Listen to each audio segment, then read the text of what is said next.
Hi, welcome back to the channel. I'm Michelle, and today I'm going to be sharing preschool resources. So I'm about to enter my third time teaching preschool. I did preschool with my now 10-year-old, I did preschool with my 6-year-old, and I'm starting to look into the resources I've used in the past in preparation for my 3-year-old.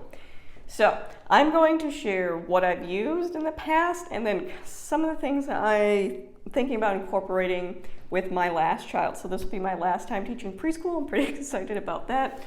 Now, there are different opinions on preschool and when you should teach your children, blah, blah, blah, blah, blah. Totally get that. So my perspective with that is when my children show interest, that is when I start. That being said, I am not one of those that will wait until, 8 to teach my children to read.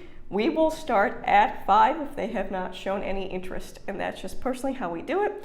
Now, all my kids have shown interest way before that, and in fact, my youngest, my 3-year-old now, has probably been the earliest. So my oldest, my 10-year-old, she came to me in 3.5 begging me to teach her to read. And I was like, well, what are you talking about? You can do that in school when you're older. And no, she tried to figure out the words herself. She was adamant about it. So she really started this entire homeschooling journey way back when with me looking into resources and different things like that. Now my 6.5-year-old daughter, she started more around 4, showing an interest in wanting to learn. And now my son, who is, he's just turned 3 in February, wants to do school. And that could be because he sees his older siblings doing it and he wants to be a part of it, but he's showing that interest. So he is by far my earliest child to enter the preschooling years, which is completely fine because I have resources for multiple ages. So the first thing I'm going to share is the resources for that 3 to 4-year-old range, the first introduction to school. So my son really likes to sit at the table and do work too, so I just picked this up at Amazon. This is something new. I didn't have this with my previous kids, but it has all the colors, alphabet, numbers. It's got the Velcro sticks. It comes with the dry erase pens to do the other side. So that is something to do. And then something I've used in the past with my girls is this giant bin of resources. And it literally is just a giant bin of random resources. So we have this folder here, and it's just the different activities that I've done. So here you match the color to the penguin. So a lot of Velcro sticky type things, a lot of color sorting, and these were all free resources I've printed over the years between my 2 girls and back when you can tell I was motivated because I laminated everything. So this is a alphabet matching activity where you just take the Band-Aids and you match it. So he's quite not at that point to letter recognition yet, but he does like putting the Band-Aids down. Again, this is a plate. You match the cookies to the plate. So a lot of just simple matching activities. And then we also have the little tube animals where he can match the animals. We have some Montessori 3-part cards that he can use. Oh, here, so different animals. We have some things from the Target dollar sections from years ago. So this one's about different animals and habitats. When he gets to letter recognition, we have things like that. We have puzzles. He's really started to like the puzzles, the alphabet puzzles. We have some, again, just erasers. These are some erasers from the Dollar Tree to match up. We have some block cards with little blocks to do. So you can see a plethora of just, random little preschool resources. So what he will do, what he's doing right now actually, is he'll just go through and pick some activities he wants to do. I don't lay out certain ones.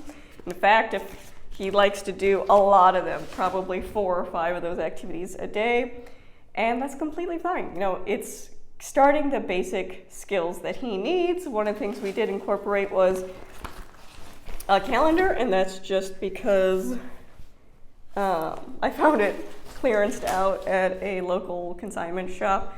So we use that. So we do calendar, and then he picks a couple activities every day, and he's content with that. So where do I go from that? So this starting next school year, so starting in August, he will definitely be ready for something more. So my next step that I normally take is I introduce a letter of the week curriculum. Now, this is a curriculum I used with my 2 oldest kids, so my 10-year-old and 6-year-old, and now he'll be using it. And the nice thing is, because I've used it in the past, it's all prepared and ready to go. I literally just pull it out of the little, let's see if I can pick it up. Letter of the week curriculum. So this one is specifically from Confessions of a Homeschooler, one of the first curriculums I've probably ever purchased. And I know there's a plethora of resources out there you can use now, but everything's printed, ready, laminated to go. I just pull it, and that's awesome. So, as you can tell, it literally is a letter of the week curriculum. So we will start with A, and I've got the tracing pages for all those. It comes with the activities, and since I've done this twice before, I've made notes on it, so books from the library that I want. But it has lacing sheets, it has songs. One of the things we do incorporate this is the Leapfrog Letter Factory. It's a movie. I'll put a picture of it up here because it's somewhere in the other room. But that is probably one of the best resources I have found when teaching kids letter sounds. It goes through, Tad is this frog who goes to a letter factory, and each room he goes into is the letter, and it kind of plays out what that letter says. And I think it's a great visual because all my kids have picked up on it really well. So every week when we go through whatever letter, so if we're going through A, we will watch it, the A door. So next week we will watch A and B. So by the end, he will have seen the entire thing, and he's had the letters repeated so many times that it just sticks in there. So we have, tracing sheets. One of the things my kids all really liked is circling the letter A's. We have, of course, the blocks. We have tracing, and then we have basic math, so using apple seeds to count. We have puzzles and apple puzzles, and then we have patterns, and then we have, we do have the little circle letters to go with that as well. So again, everything's already prepared. I'm excited to do this with my, he'll be 3.5 when he starts this in August. But I'm excited to get through our 26 weeks of the letter, so of the alphabet. And one thing we also do incorporate is chicka chicka boom boom.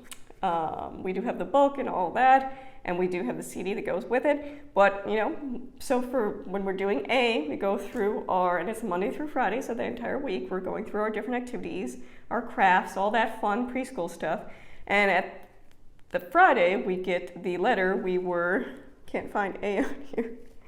Oh, all the way up here. We get whatever letter we learn, and they get to add it to the chicka chicka boom boom tree. So by the end, it should look like this, and we put it on our fireplace during the entire time we're doing letter of the week, and it's a lot of fun. And I like that everything's simple, prepared, ready to go. That is how we will transition into that. One thing I also do usually with that is I start a binder with them. So we start going over numbers. So we'll obviously start, 1 through 10, stuff like that. But something that also came with that letter of the week, I believe this is a free downloadable. It's been a long time since I had to download any of this from the website, but I'll link her website down below. So I put this in sheet protectors, as you can see here, and I just have them start out by tracing and following the numbers. As they get older, more into kindergarten, I have them start writing the numbers. I will start out by, doing the little dot tracing, and they'll trace it, and eventually they'll be able to write it themselves. But usually I'll just have them trace it to begin with and find the number for today. That's kind of calendar work. And of course there is the weather sheet as well, but I'm not sure we'll do that with my son just because time is something I will have to consider this time around. My plan for his preschool work is, probably maybe an hour a day, if that, and I'll have to squeeze that into before I start with my other kids. So we'll see how that goes. But that is my plan for that. So we start with the bin, with random activities, coloring, sorting, all that. We move into letter of the week with Leapfrog and all of that. And then after they finish that, they should have a really good understanding of their letter sounds. that is when I will move into phonics instruction, which would be all about reading level 1. You really have to have a solid foundation of knowing your letter sounds before entering this, at least in my opinion, so that would be the next step after that. And I usually get a Handwriting Without Tears, the first preschool workbook. And then for math, I'll do one of two things. In the past, I've done mathematical reasoning. The pre-K I will put up there. It's kind of like a logic introduction to math. I've also considered, again, something new that wasn't back when I was doing it with my girls, is Kate Snow Preschool with Math. That might be something I incorporate. So that is usually how I do it. I start with the BIM and the calendar, we move into letter of the week, and then we go into all about reading, Handwriting Without Tears, and then either mathematical reasoning or the Kate Snow Preschool Math at home. I've also considered maybe incorporating some of the core knowledge preschool, and that's a lot of, easy songs, more like centers type things. So again, it depends largely on your child. These are all different resources you can use. Again, I've used different resources depending on when my child has started, and they each have been different. They've each used, some of the things like the letter of the week curriculum they've all used. Something they've all used, or hopefully all will use, is all about reading. So I'm really starting to feel the benefits of the third child going through something right now, not having to purchase it, not to mention having everything really put together already so it's open and go, because by the time you reach the third one, you really need things open and go just because of time-wise and things like that. But if you have any specific questions about preschool or anything like that, let me know in the comments down below, but I will certainly take you along on our preschool journey. That's something I haven't really made a lot of videos on because I think when I started my channel, my daughter, my youngest, was doing more kindergarten level stuff. So we will be going through preschool on this channel as well, and it will be my last time, exciting, yay, to do preschool. So if you have any questions, leave them down below. Thank you for watching.